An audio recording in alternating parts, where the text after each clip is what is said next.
Americans in Texas were a diverse bunch. The people that Stephen F. Austin had attracted had tried to follow the rules. They learned basic Spanish and conducted their business in the native language of Mexico.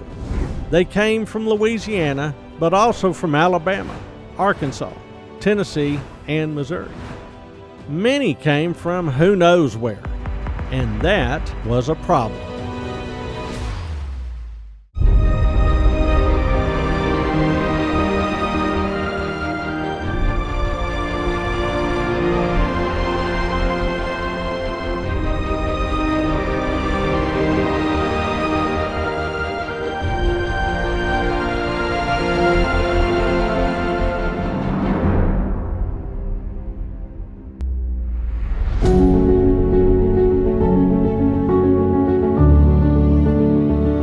Some of Austin's people brought enslaved people with them.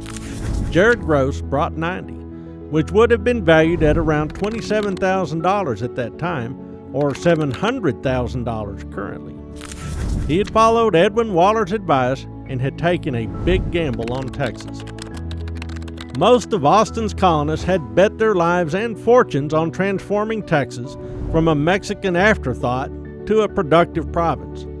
They'd involved their families close and far and invested their sweat and tears to make this place work. To protect their investments, they needed to follow the rules. When Mexico abolished slavery, those with human property had found another legal loophole to answer the law. They retitled the enslaved people as indentured servants, or people who signed and were bound by labor contracts to work for another for a specific period of time.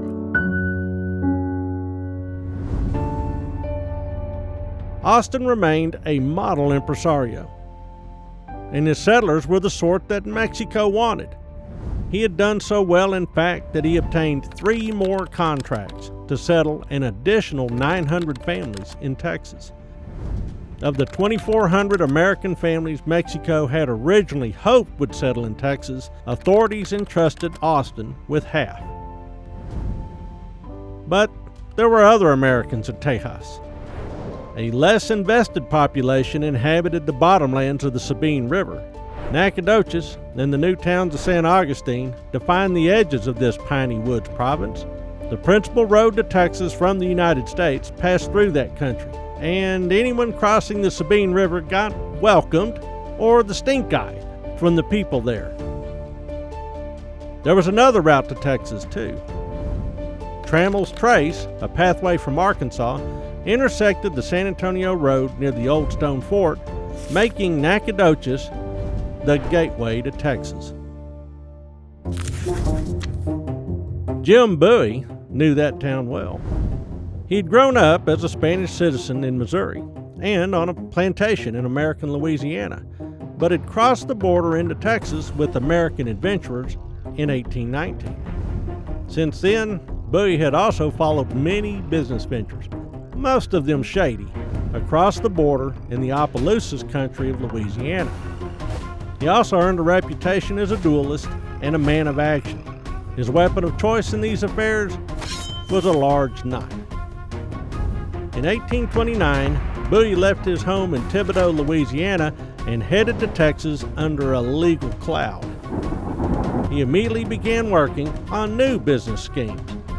After Bowie received his Mexican citizenship in Bear, he married Ursula Veramendi, daughter of the wealthiest man in town. Bowie was 35 years old and well on his way to becoming a true Tejano with great family connections.